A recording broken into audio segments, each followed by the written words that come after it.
Hello AoS fans, Robin here, back again to talk to you about Age of Sigmar Soulbound, the role-playing game from Cubicle 7. In previous videos we've looked at character creation, we've looked at the archetypes, and we've looked at character creation generally.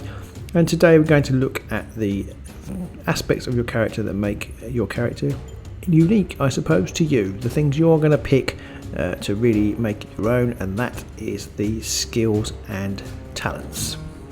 When you generate your character and you choose your archetype, you get a number of XP to spend on the skill slots that pertain to each archetype, and you can choose a number of talents from the talents list. We'll have a quick look at the rulebook about what it says about skills. And you can see from about halfway down this slide, skills represent more mundane activities such as climbing and firing a gun. So these are things like your weapon skill, your ballistic skill, and quite a lot of the religious ones like devotion, theology are in here. And talents are kind of more specific specialist skills, but specialist ways of implementing the skills you have. For example, lots of people might have the ballistic skill, only certain people will have the kind of specialist talent of, say, performing trick shots or sharpshooting or something like that. Similarly, most of us can learn to talk and speak, but only a select few can actually be diplomats or have silver tongue. So those are kind of like talents, are a more kind of refined version of your skills, I suppose. So there's many ways in which we might unpick a skill. Your ability with the skill is represented in three ways. You can be untrained, have training, or have focus. Now, the first thing to say is that each skill belongs to a particular type. So you've got mind, body and soul, and each skill is given a category. And if you're untrained, you just use the basic attribute score to determine your dice pool. This game all runs off of dice pools, and you roll a number of d6 for whether you're attacking or whether you're trying to talk your way out of something. You roll a number of d6, and then the GM sets a difficulty score of how many of, if it's really difficult, you might need to roll 6s on your d6s. And if it's easy, you might only need to roll 1s. And then there's also an added facet to that of complexity, which is represented by the number of successes you have to roll. So essentially, the more d6 you're rolling, the more chance you have of being successful, because the more chance you have of scoring the actual physical number that you need to beat, and also the number of times you need to roll it. But as you create your character, you will be putting some XP into skills, at which point you have either training or focus. If you're training, you add an additional 1d6 per level of training to the dice pool. So if you're training 1, I think you have up to 3 levels. If you're training 1, then you roll an extra dice over your stat dice plus 1 when making the skill test. If, however, you put a level of focus into it, then you can change the result of the dice. So you could have training 1 and get an extra dice and focus 1, which means when you roll your, let's suppose you roll 4 dice, when you roll your 4 dice, you can add 1 to the dice roll. So if you needed successes of 3s and you rolled 4 2s, you could change one of those 2s to a 3, and it would suddenly become successful. So as you become more advanced in a skill, then you have to think about the trade-off between being trained and being focused. Obviously both are desirable, but depending on what you're trying to achieve. Some might be better than others, or one might be better than another for a particular character.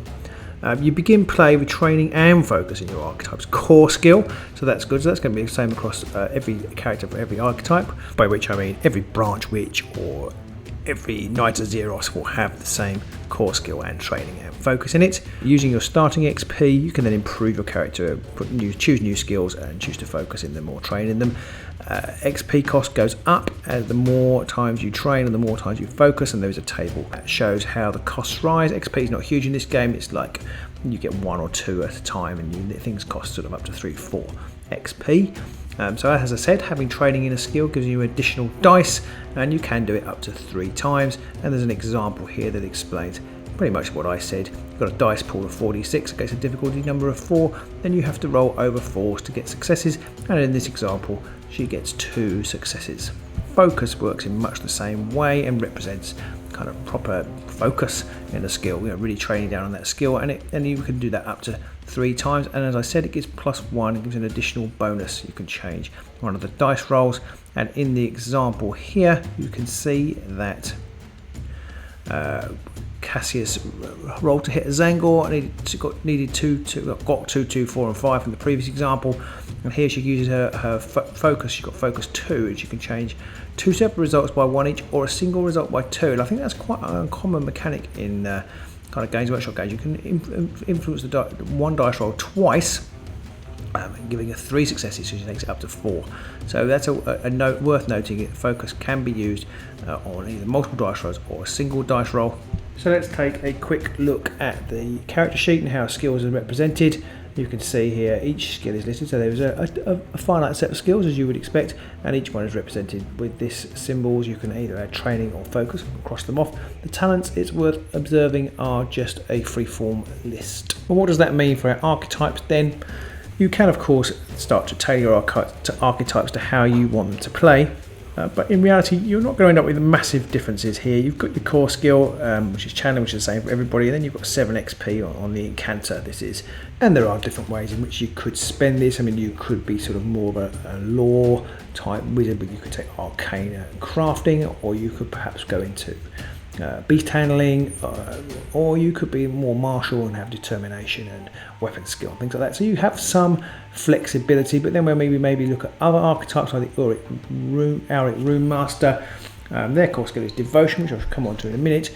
But again, you've got the possibility of having ballistic skill or weapon skill, or beast handling, and again crafting, and you've got 7 XP. So you can see, although they're different and they obviously have different core skills and different stats, their build some of the builds are similar. Maybe you're one of them, just different flavours of the same thing. I hesitate to say that. That's not quite true. If you look at the Black Arc Corsair, they can be very martial too. They again, their core skill is weapon skill, and you have 12 XP to spend now, so you've got a greater degree of flexibility. But again, you've got beast handling, you've got weapon skill, and intimidation, intuition, even medicine's in there. So there is quite a lot of overlap, and I guess the different flavours are kind of come into how you roleplay them and how you use their racial traits to make them different. And if you do want the most flexibility of all, do consider the Trade Pioneer. They have a core skill of survival, and they can choose any skills they like. Have 12 XP to do so with. Let's move on, have a look at the skills XP chart quickly. As you can see, training costs 1 for 1, 2 for 2, and 4 for 3, and focus is the same.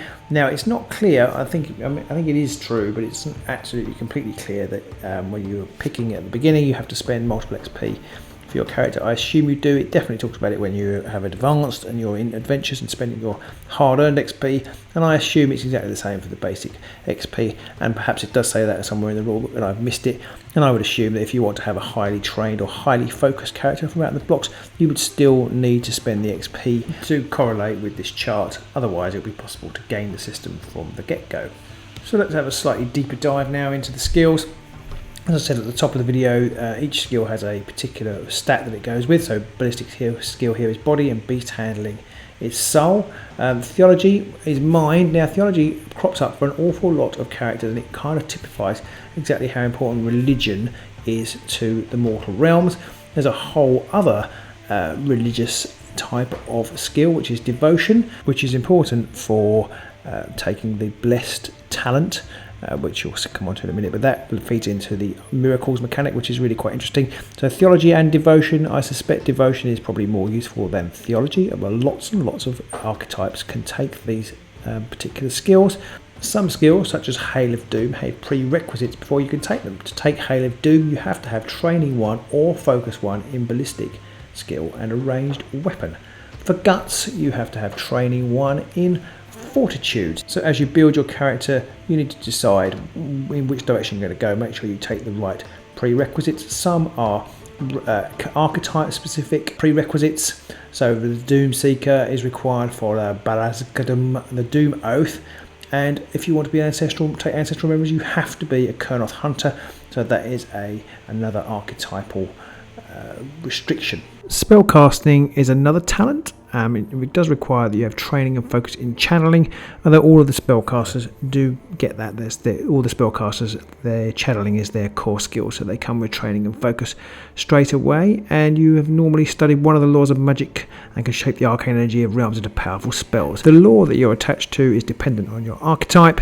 If you're a free people's battle mage, then you can choose pretty much any of the magical laws or laws of magic, but if you're say a stormcasting cantor, then it's a different law. I think it's celestial maybe, and then the Iron Deep can have one, the Daughter of Cain, their wizards have one. So all the different kind of faction archetypes have their own spellcaster archetype, but they all use different laws, or rather I should say they specifically have a law that befits their race. So it's normally a single one, whereas the Free Peoples gets much more of a choice. But all spellcasters learn the spells Arcane Bolt and Mystic Shield, which are kind of standard AoS spells. But then you can choose 4 more from the common list spell or your law's spell list. So depending on what law you've got, you might have different spells that other people do not have access to. As you go through the game, you can actually learn additional laws, though this isn't particularly easy. You have to have training 2 or focus 2, as you can see in the channeling skill, and then that goes up to 3, and it costs additional XP for every single law that you want to learn. And then if you really want to go up, you have to boost your mind stat as well to earn extra laws above the sort of level 6. So quite a challenge there. One thing the spellcaster archetypes don't tend to have access to is miracles. These tend to come from the more religious archetypes, and I think again every race has their own kind of cleric-y type character that pertains to their sort of gods or the way that they live their lives. So miracles are unique talents, and you can only take them if you've got the blessed talent, which you have to have. I think you have to have the devoted skill for. So it's not theology, it's devoted. I think I mentioned that earlier in the video. And much like the spells, there are universal miracles, or you can have miracles that are specific to your chosen god, and each miracle costs 2 XP to learn. So blessed is the talent that pertains to using miracles, and again you have to have training 1 and focus 1 in devotion. So this kind of really, when you select this talent, choose a god that's shown you favour and choose 1 miracle. So you get 1 miracle per when you choose this, and then you can, as you go through experience points, you can get new ones. And we'll have a look at religion and belief in a future video maybe. One of the universal ones is divine power, which enables you to tear apart magical energy. So this effectively enables you to unbind spells. Unbind is actually another magic user skill, but you can also use it using this miracle. Shield of Faith is another universal miracle, and it kind of feels like a standard AoS mechanic. You can effectively increase defense for a turn by praying to your gods. These miracles really show how devotion and gods are soaked into the AoS psyche, and the sort of gods really do permeate through all sort of structures of the mortal realms and the Soulbound game. You'll see there you can spend a turn to 1 metal as a free action to sustain this effect, which is a good time to talk about metal. Seems to crop up for most of the miracles. Metal is a way of sustaining them, or some miracles themselves actually use metal up front, so you do have to have metal. So what is metal? It's used to take additional actions in combat and to fuel miracles and certain talents. So if we look at metal, your maximum metal is equal to your soul divided by 2, which sounds painful, rounded up, and then you recover 1 metal at the start of your turn up to your maximum, and then so spells and talents, they can decrease your maximum metal. So you you can see you can very quickly run out of these metal points, but they do come back as well. So I think it's an interesting flowing mechanic which enables you to repeatedly call upon your god to help you out. So I can see that a devoted character with these miracles is going to be quite strong, and you're going to want at least 1 in your party, and probably that is something to coordinate with your GM and the rest of the PCs. I actually really like this mechanic, and it kind of appeals to me, I suppose, in my goody way, though of course not all of the mortal realm gods are good, but I quite enjoy playing a cleric. This mechanic really does appeal to me. We'll close out the video with a look at some of the god specific miracles, because I think they're quite nice and they kind of really show the flavour of the game.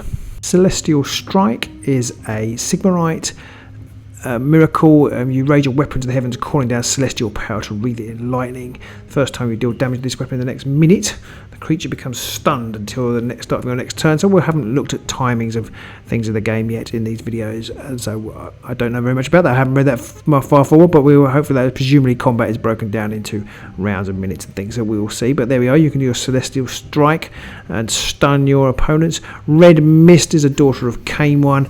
This is absolutely gorgeous. Draw forth the blood of your enemy, shaping it into a red mist. And there's some difficulty numbers and things there, but that really kind of shows the bloodthirsty nature of the daughters of Cain. Searing Heat for clerics of Grimnir. And again, as in game terms, this is just really fun. It's a metal object that you can touch, and you cause a metal object you touch to melt and turn to liquid. It can be a weapon, a piece of armour, a large chest to melt a door, or a section of a ship's hull.